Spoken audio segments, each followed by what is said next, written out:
Hello. If you love stories full of passion, honor, and the Wild West, you've come to the right place. Subscribe to the channel so you don't miss Western-style stories about those who weren't afraid to defy fate, about women stronger than steel, and men whose word weighs more than gold. And now, fast forward to where the dust rises from the hooves, where the truth is decided on the barrel of a revolver, and love is tempered in the flames of war.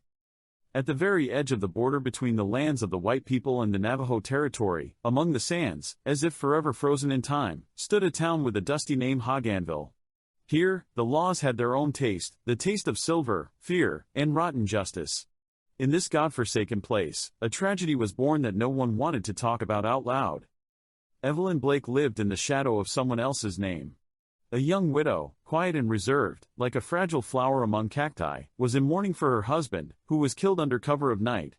Locals whispered that his scalp had been taken by savages, but those who knew more kept their mouths shut. The widow was left alone, pregnant, in a house where the walls kept evil. When she gave birth to not one, but two babies at once, and both turned out to be girls, it was the last straw for her mothers-in-law. It was a sign to them. Curse. The Blake family, old and stubborn, believed that fate should be governed by male procreation, and anything that did not fit into this was to be destroyed. Evelyn didn't cry when she was beaten. She did not scream when the children were torn from her arms. Dust rose from her father-in-law's boots as he left, leaving torn sheets and blood on the floor. All she had left was her breath, 2 live bundles, and the will to survive. She did not know that her pleas would be heard by someone who had long forgotten how to believe in prayers. He appeared as a storm appears, suddenly and silently. Caleb Morgan was a name that was spoken of with caution in the neighborhood. A former ranger, with Navajo blood and eyes in which two worlds raged.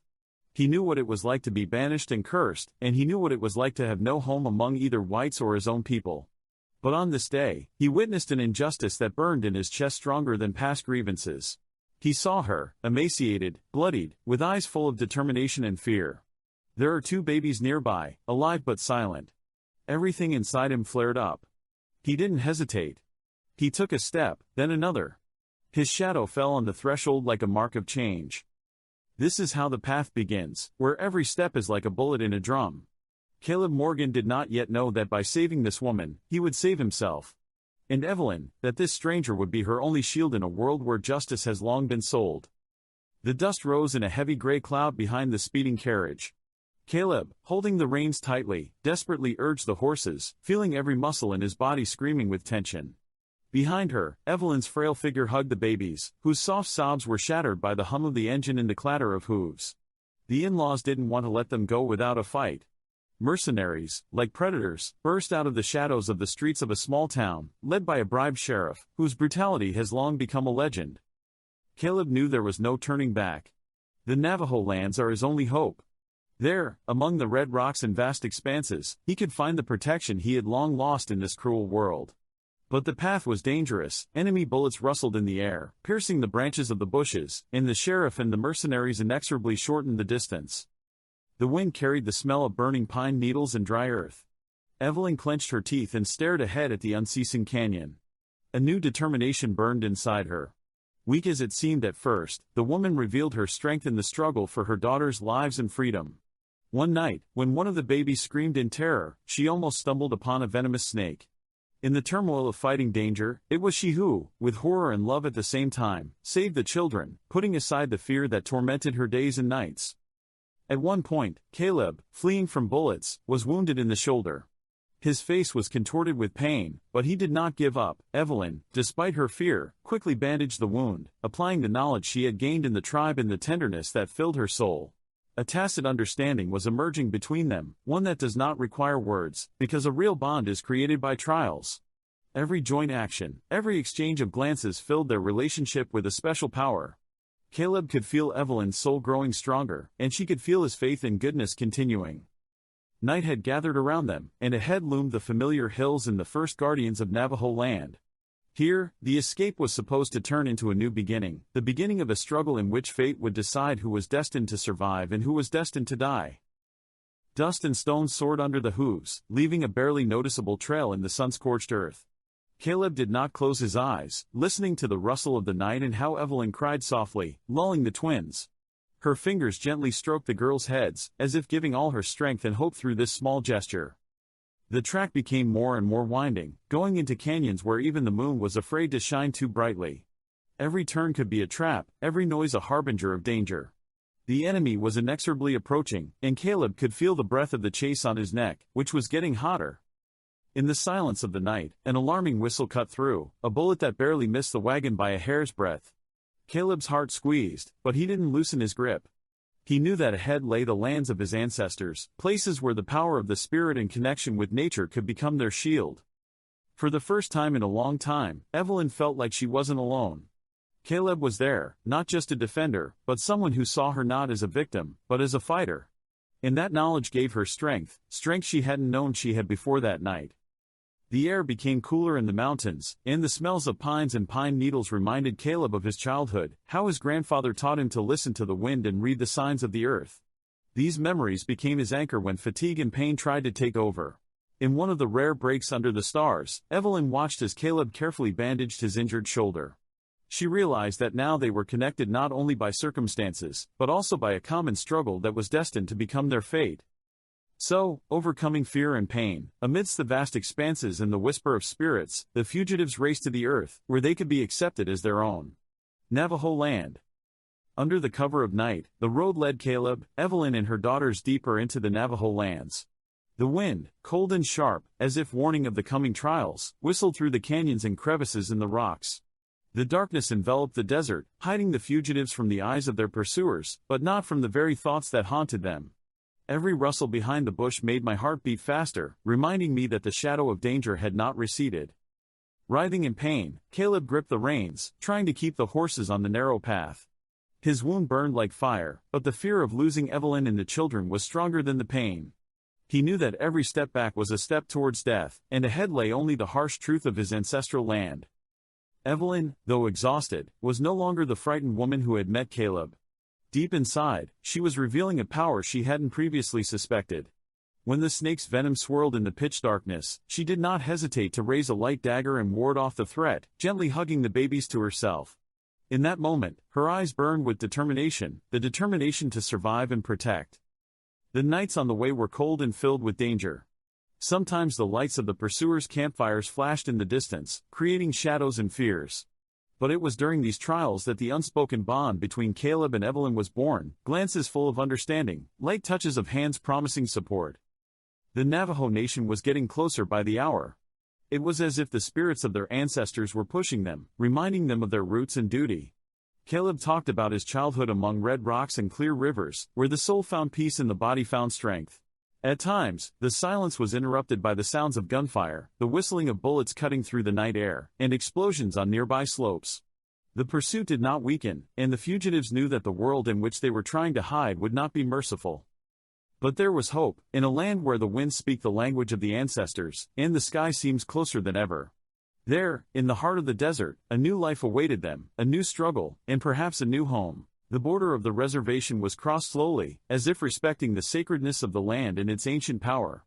The dust gave way to soft ochre, and the air was filled with the scent of cedar and spicy herbs.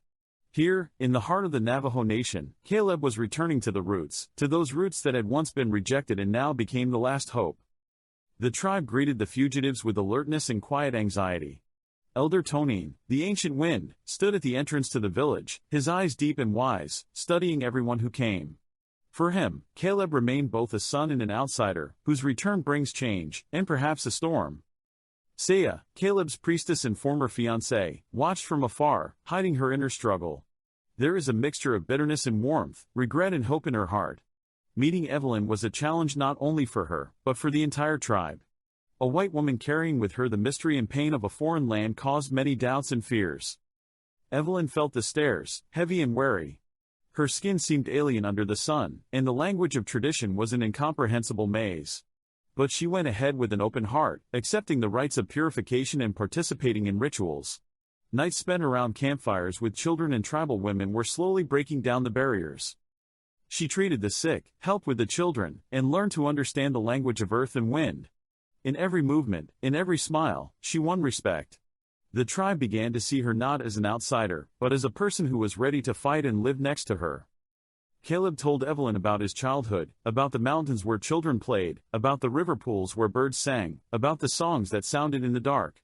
He showed her sacred places, rocks that preserved the memory of her ancestors, and lakes reflecting the stars. Understanding grew between them, as if the two worlds were slowly merging into one. Evelyn felt herself gradually becoming filled with strength and calmness that seemed impossible in the past that she had left behind. The Navajo nation welcomed them with careful tenderness, giving them hope and new challenges that they would face together. The border of the reservation was crossed slowly, as if respecting the sacredness of the land and its ancient power. The desert dust gave way to soft ochre, and the air was filled with the subtle scent of cedar, sage, and spicy herbs that grew among the rocky hills. Every step forward seemed like a step into the past, where the history of the tribe was woven into the very fabric of the earth. The tribe greeted the fugitives with wariness and hidden anxiety. Elder Tonin, the ancient wind, stood at the entrance of the village, his eyes as deep and wise as the canyons around him. He studied everyone who came, especially Caleb, the son who had left and was now back, carrying alien shadows with him. There was both love and doubt in his gaze, whether he would be able to pass the tests of the ancestral land and earn his place among them. Saya, Caleb's priestess and ex-fiancée, watched from afar.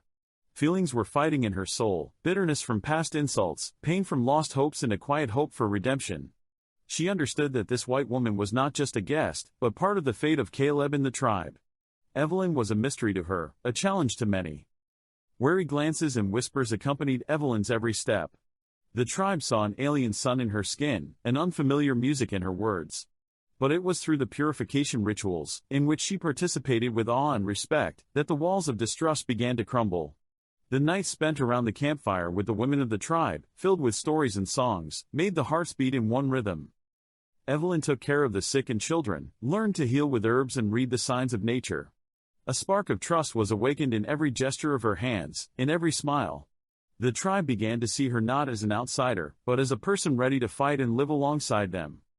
Caleb revealed to her the secrets of his youth. He told her about the mountains where children played under the sky, about the rivers that sang the songs of ancient spirits, about the stars that showed the way in the darkest nights. He showed sacred places, high cliffs where the wind whispered legends, and quiet lakes reflecting the firmament. Slowly, as if by magic, the two worlds of white and Navajo merged into one. Evelyn felt strength awakening in her heart, and her soul was filled with peace, which she had not even dreamed of in her old life. The Navajo nation welcomed them with careful tenderness, giving them hope and new challenges that they had to go through together. The nights on the border of the Navajo sacred land were like a velvet blanket, studded with billions of stars. Their cold light penetrated the soul, filling the heart with a special thrill, as if nature itself whispered about ancient secrets and destinies intertwined with these lands. Absolute silence reigned around, interrupted only by the barely audible crackling of dry branches in the fire and the whisper of the wind playing among the stone giants and majestic cedars. In those moments, time seemed to slow down, the desert's breath became part of their own. Caleb, a man who had been wandering between two worlds all his life, finally felt the long-awaited harmony, not only with nature, but also with a woman whose heart began to beat in unison with his own. His experienced gaze carefully followed Evelyn's every clumsy move when she first picked up a bow. He stood next to her, slowly guiding her fingers, showing her how to pull the bowstring and accurately aim the target, as if conveying a part of his soul through these simple gestures. Every breath she took, every strain on her arms, seemed to him not just a training exercise, but a small feat on her way to a new life. Caleb told her about the stars, how the ancient Navajo people had read them for centuries, how they showed the way to travelers in the dark night, how they found solace, hope and strength under their light. These stories sounded to Evelyn like ancient magic, a thin thread connecting heaven and earth, the past and the future, her past pain and the bright things that may yet come. At those moments, she felt something change inside her, as the chains of fear and pain that life had imposed on her were breaking. She told Caleb about her abusive childhood and how she was sold into marriage, having no right to vote, but finding the strength to stand up. These words now sounded not like a cry for help, but as a recognition of his strength and perseverance. For her, the real victory was not the birth of twins, who were condemned as a curse, but her ability not to break down and fight for her new family. This inner strength made her more beautiful and stronger every day. Caleb, on the other hand, was opening his wounds to her, betrayal of white society, exile from both worlds, where he had always been a stranger. But it was this exile that hardened his spirit and made him a defender not only of his blood, but also of those he chose to love. These confessions became a bridge between two wounded souls, creating an invisible but strong thread of trust and mutual respect. With every day they spent by the fire in the heart of the desert, their bonds grew deeper. The silence between them was louder than words, and the touch was more sincere than any confessions. One night, when the moonlight shrouded the red canyons, their lips met for the first time, not in passionate passion, but in a gentle and determined kiss that symbolized their unity, the intertwining of two destinies and two worlds. In that kiss was all the vastness of the desert, all the power of the mountains and the depth of the rivers that surrounded them. It was a promise that regardless of the trials that lie ahead, they would walk together, shoulder to shoulder, with faith in love and the power of the Spirit. And while the night winds whispered their ancient songs, Caleb and Evelyn allowed themselves to feel for the first time that they were not alone in this world. There was a long road ahead, dangerous and full of trials, but now they were connected not only by fears and pain, but also by bonds of the heart that could not be broken. Time seemed to slow down after those nights by the fire, where love and hope were born. But the peace was just an illusion. The shadows of the past weren't going to leave them alone. The in-laws, not reconciling themselves to the escape of Evelyn and her children, decided to return the damned home at any cost. They were joined by bounty hunters, rough people with hard faces, each of whom carried a load of dark deeds and personal grudges behind their shoulders. Among them was the man Caleb knew too much about, his father's brutal killer, whose name sounded like an evil whisper of wind among the rocks. Here, in the sacred lands of the Navajo, an alien evil has come. But the elders, wise and profound, decided not to interfere in the internecine conflicts of the white world. For them, it was not their tribe's war, but someone else's struggle, which could flare up and burn not only their bodies, but also their souls. Evelyn, however, putting aside her fear, decided not to run anymore. She saw herself not only as a victim, but also as a protective mother who should stand up for her children. Her spirit strengthened, and for the first time she told herself that she deserved the right to fight for her life here and now, and not to hide in the shadow of other people's fears. Caleb, appealing to the authority of the elders, asked for help and protection for Evelyn and their family. But the wisdom of the tribe required a test as a symbol of strength and devotion. He had to pass the test of the four winds, an ancient ritual that tested body, spirit, and soul. Only by earning this honor could he become a defender on whom he could rely.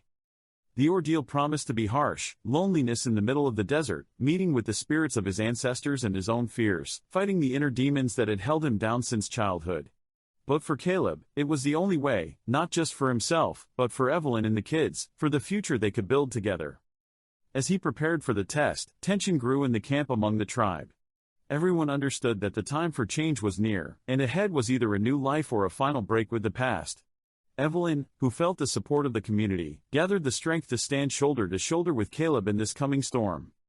The wind outside the tribe whispered ancient legends, foreshadowing trials and sacrifices. But a new hope was being born in the heart of the desert, a hope that could be the beginning of a new legend about love, strength and courage. Caleb left before dawn, leaving not a word, not a shadow of doubt. He set foot deep into the desert alone, at the behest of the elders, guided only by the voices of his ancestors and the rustle of the wind. The four winds trial required not only the strength of the body, but also the purification of the spirit. Here, among the sand, rocks and silent expanses, he had to face himself. For 3 days and 3 nights he wandered, having no right to food or shelter. Under the scorching sun and the cold of the night, his body weakened, but his spirit grew stronger. He heard the snakes rustle as a warning. He saw shadows like his dead ancestors whispering ancient Navajo songs to him. They did not condemn or guide, but only watched as the son of blood and wind walked the fine line between the past and the future. On the third evening, at the foot of a lonely cliff, Caleb sat down in a circle of black stones, a sacred place.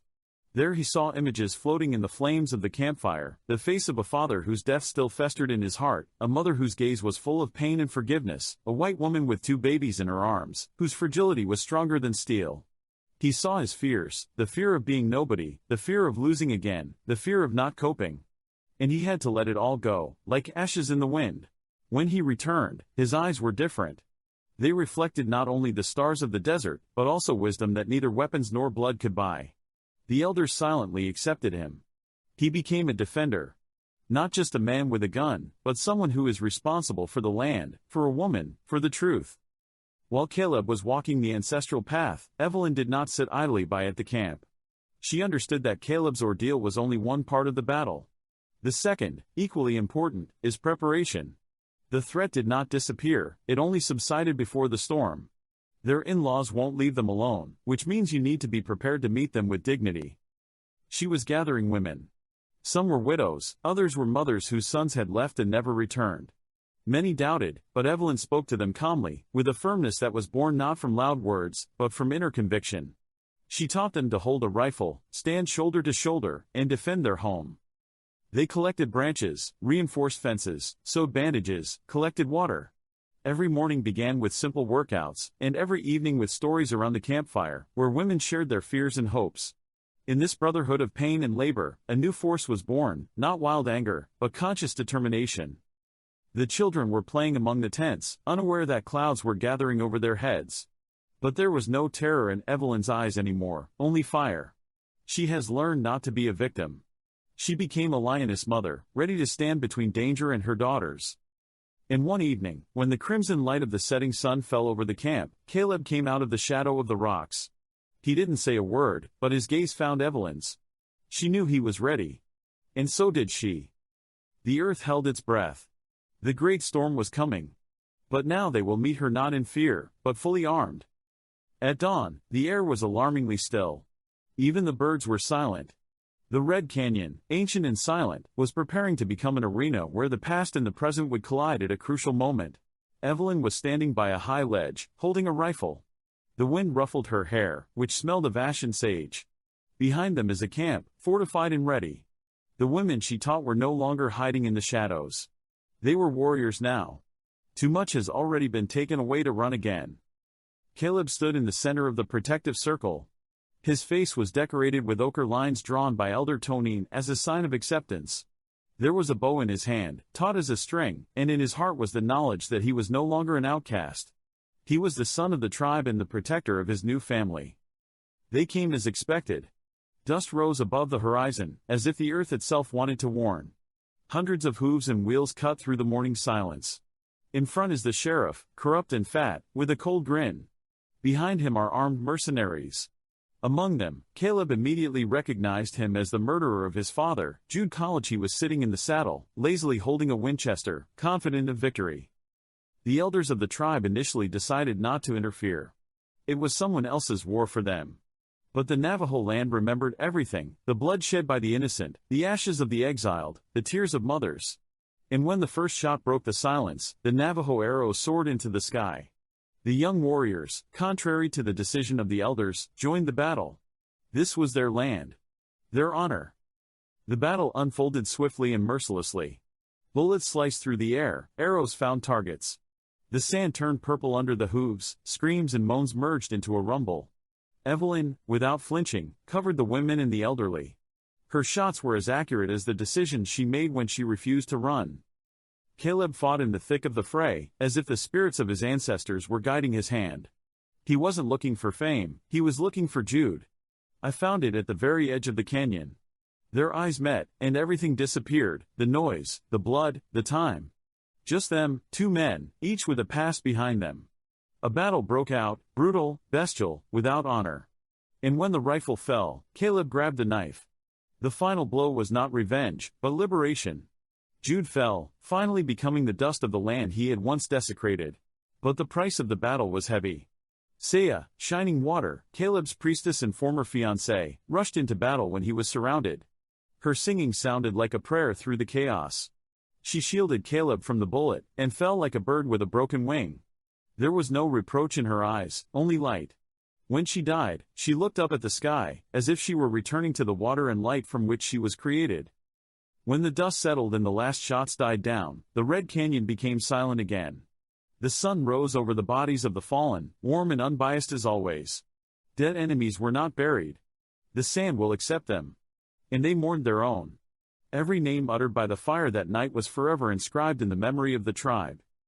Caleb was sitting on the edge of a cliff, holding Saya's amulet in his palms. He wasn't crying. The sadness was deeper than tears. Evelyn silently sat down next to him, putting her hand on his shoulder. They both knew the pain wouldn't go away. But it will become a part of their power, like a scar on the skin of the earth. And so the battle ended. Not as a victory, not as a defeat, but as a choice. Now they had a chance to build what they had not had for so long, a house. The next morning, the Red Canyon breathed silence, but not the kind that happens before a storm. It was the silence after. After the pain, after the battle, after the earth took in too much blood. The embers of the campfires had not yet cooled down, and the smoke of funeral ceremonies was already rising from the slopes. Navajo warriors, women, and the elderly gathered to bid farewell to the fallen. Their bodies were wrapped in cloth with the symbols of their ancestors, and their souls were released to the spirits of mountains and rivers. The ashes rose into the sky along with chants that sounded not grief, but respect. This was how they said goodbye to those who had gone into the eternal circle of life. Saya was lying in the center, with medicinal herbs at her feet and an eagle feather at her head. Caleb, standing to the side, held her amulet in his palm, a smooth stone the color of a stormy sky. He didn't say a word. The pain in his chest needed no words. She became a part of my heart, a thorn that will remain forever. But there was also gratitude in this pain, for forgiveness, for sacrifice, for the path that she opened. Evelyn approached him later, when the last flames licked the sky. She took his hand, and for the first time he allowed himself to lean on her. Without words. Just a touch. Their girls were sleeping in the shade, rocked by the soft singing of an elderly Navajo woman. Life went on, quietly but stubbornly. Elder Tonine, gray-haired and as if carved out of stone, approached Evelyn on the day when the camp began to breathe normally again. His eyes, deep and dry like a dried-up lake, stared at her for a long time in silence. Then he handed her a necklace of white shells and a coyote tooth. So the woman, whom the tribe had once met with suspicion, was recognized as their own. Sister Gore, the name she had been given, was now heard in the mouths of the children.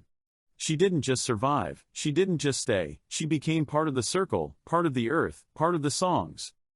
And Caleb, who had survived exile, betrayal, loss, and victory, was now a warrior in the truest sense of the word. Not only in the eyes of the Navajo, but also in the eyes of the woman he loved. There was no gap between the two worlds anymore. He became a bridge between them. On the third day, after all the rituals and goodbyes, Caleb and Evelyn packed their bags. They weren't asked to stay. But they didn't drive him either. The tribe stood at the edge of the canyon, in a parting silence, as they lifted the children into the saddle and steered their horses south to where the rock turns to grass and the desert becomes a plain. The elder came last. He put his hand on Caleb's shoulder and said, "The rock and the wind are with you now. Go." These words sounded like a blessing. Not loudly, not ostentatiously, but so that Caleb could hear them deep inside, as if they had been whispered to him by his father's spirits.